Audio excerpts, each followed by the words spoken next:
Hi, people of the internet world watching videos on automobiles, welcome to this. My 1974 RA21 Toyota Celica ST and its 2UZ VVTi V8, which has been sealed for freshness until later use. Where I last left off in the previous video, I was in the process of getting this engine bay prepped and ready and modifying some taberdoodle modification. So that way I can paint it the original color, which is space mustard. I'm so obsessed with this color, it doesn't show on camera how it really looks in person. If you are new or you missed out on that previous video, up above is conveniently either a link to it or also could be instructional guide to making toothpaste from mustard and KY jelly. 400 grit adhesive sandpaper, wire wheel, made in elsewhere paintbrush, hair not included. Red Scotch-Brite pad, DA with 150 grit titanium sandpaper, and work. As tedious and hand-numbing of an experience doing paint and bodywork is, it's a little bit bittersweet because once this engine bay is done, that is it for the restoration portion of this project. It's all final assembly after that. And even though the vast majority of this engine bay no one is ever gonna see, it's gonna be buried with a giant V8 and a bunch of brackets and doodads, doesn't mean that I can rush and cut corners. Instead, I get to ram my fingers into them.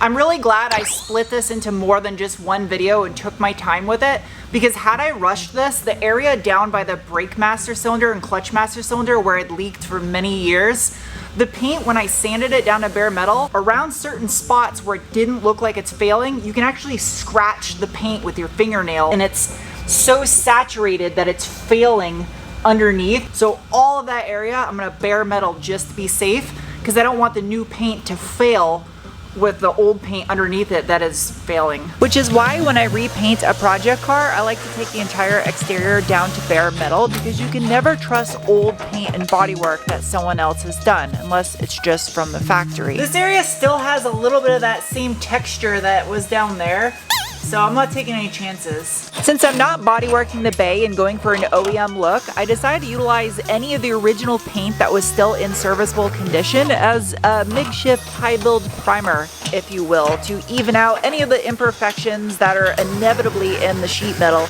of this engine bay, as they were definitely not the nicest paint jobs in here from the factory. I just got a notification on my watch that a severe thunderstorm is inbound.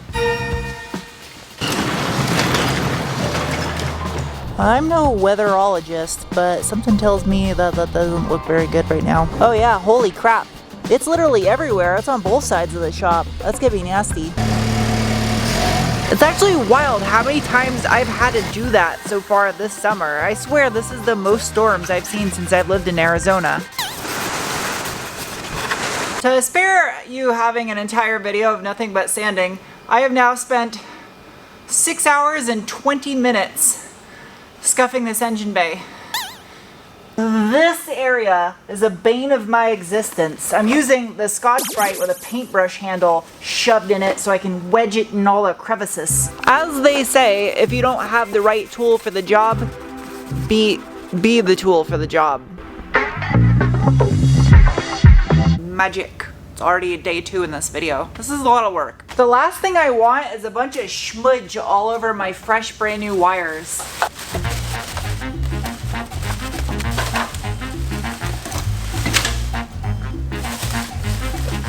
See how that looks all dank and dirty in that corner? You spray over that, it's just gonna come right off. Solvent-based wax and grease remover. Now if I did this correctly, there should be no shiny spots after it's dry. Ugh, schmoo coming off. When you're painting something, just when you think it's clean enough, trust me, you can clean it another 3 times. You can never do this step too much. There's a knocking at the door. Hello. I called in some assistants to help out with this because I am never gonna get this video done on time if I'm sitting here shoving my fingers in holes for 8 hours a day. That was probably not the best wording. Whilst I work in the engine bay, Angel's gonna sit here in the corner and rub one out. I haven't done official math, but if I were to add up all the hours of sanding and scrubbing on this car to make the paint look the way it is, I guarantee it is in the hundreds of hours at this point. The last thing I want is a bunch of overspray on the top of my brand new suspension. If I jack this up, yeah, that'll work. Scissor me, Xerxes. No, no. Who throws scissors? Oh, this is not gonna be easy to get up inside here. That's what he said. Fingers crossed. Hey. Stick a nut on that. Keep that from falling out. If you can see me and I can see you, that means paint can go through there. And I don't want that. And the beauty of engine bays is they're full of holes. Hundreds of them.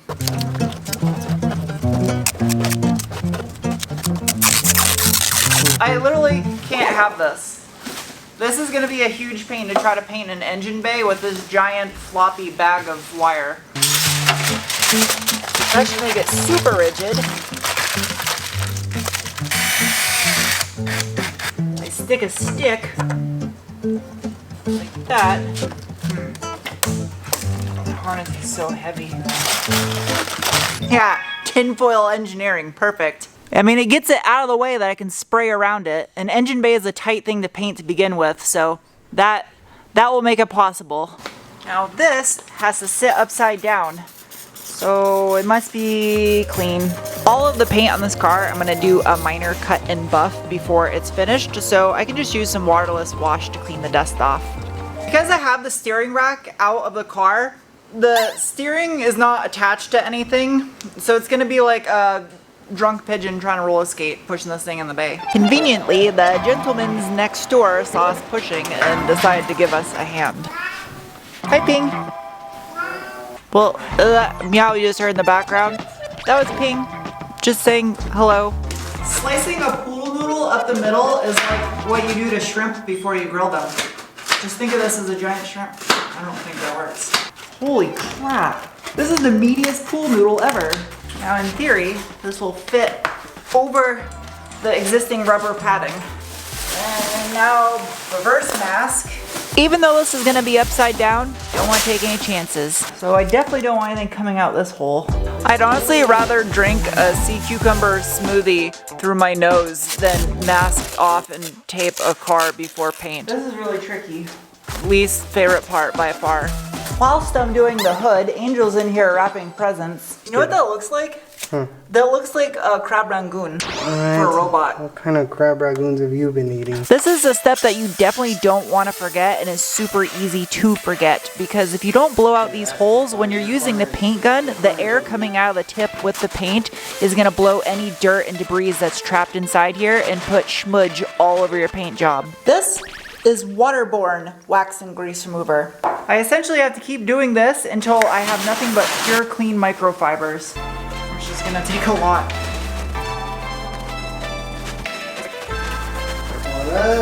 Charlie over here with the genius idea. I don't know why I didn't think of that. I don't know why I didn't think of that to begin with. Oh my god. Right? We were over here propping with sticks and whatnot. At this point, it had already turned into a 12-hour day, and I was starting to fade fast. I don't know if that shows up on camera, but I am breaking out in hives all over my legs. It was 100 degrees when we pushed the car in there, and we've been in there now doing wax and grease for about 2.5 hours, and I literally feel like I'm about to throw up. So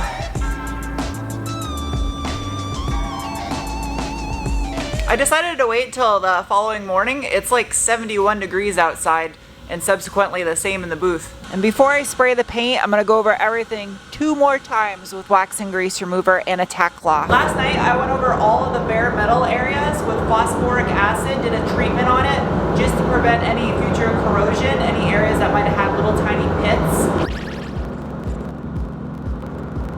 Alright, time to mix up some paint. Now when I shot the exterior body of the car, I actually used a gray epoxy primer as well as the reduced version for a sealer. But for the engine bay, well, that's thick.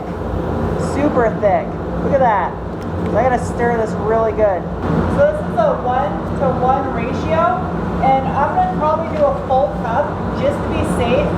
26, so 13. Also, I feel it's worth mentioning that all of the products you see in this video, 1-to-1, none of them are sponsored, nor do I endorse any of these brands. I'm just using them based on the recommendations of Fred next door, since he's been painting cars for a decade and a half now and recommended these. Everything is masked. I went through with the anti-static gun, tack cloth, blew it all off with air. Now I just gotta wait for the stuff to cure and then I can shoot it. Camera on a stick, you must go outside of booth. If there's one tech tip that I could pass forward to, especially if you're a beginner painter like I am, always read your technical data sheet before you apply any products on a car. And also make sure your memory cards aren't full before you press record and completely miss you painting the epoxy on the engine bay. At least you get to see the trunk lid and the underside of the hood. Considering I was doing this by myself, I kind of put filming second and painting the vehicle first because I'm on a time crunch because the epoxy requires a 30 minutes cure time once you mix the activator with the base. Oh my god, that's gross. So it's been about 2 hours and the bay's starting to flash off. Now keep in mind, I'm not body working the bay, so there's gonna be imperfections in the sheet metal. I'm not gonna add filler and do skim coat and high build in here. That's not, I want this to look factory like it came from Toyota. But when it's covered in the color coat with a satin matte-ish finish, you won't even see any of that. The underside of the hood, the stuff sprays out really nice. It's kind of hard to capture the texture, but I really like how the stuff sprayed out. I had a little bit of an issue with my gun. That's because the cap little weep hole was clogged. So it was actually causing the cap to pop off. This is Fred's minigun that I borrowed. And then of course I did all of the brackets. But yeah, now gotta let it sit for 48 hours before I can spray color and clear. It's the next day. I don't know what to do. I have to let this sit for another 24 hours before I can do the base and clear. I don't know why I didn't do this ahead of time. That was dumb. I can't just sit around and do nothing, so I might as well be proactive and take care of some stuff that I'm going to inevitably need here once all this stuff is painted. The difficult decision though is whether or not I want to paint or powder coat the subframes for this car. Flapper disc, aka metal eraser. A video could not be complete without a tiny segment of metalwork, but this is not just any metalwork, it's a special metalwork that is foreshadowing for what is to come after.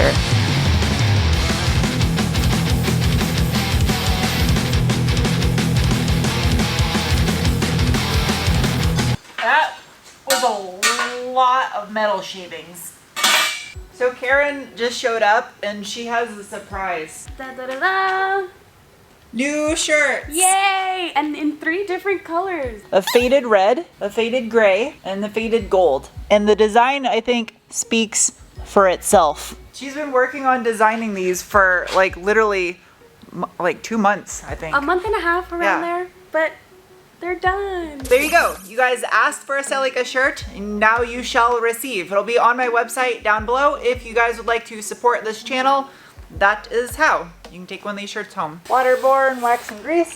The front fascia pieces that go around the grille and the headlights on this car when I bought it had all kinds of little rock chips and little bits of pitted rust because I mean, it was the nose of the car, so that's something you would expect. So it had to be taken down to bare metal so I could ensure there was no potential any future corrosion could grow. Phosphoric acid, don't get it on your skin. Not only does this stuff chemically change iron oxide into iron phosphate, but it also leaves a little zinc finish over the entire piece of metal to protect it. Let cure 5 minutes. So the following morning, now for the fun part. Okay. The last thing I want is gold blowing through onto this black up here. How am I going to do this soft edge? This is going to be tricky. Although you can top coat this a little sooner than 48 hours, 48 hours is more of a safe bet considering I had to apply tape to it.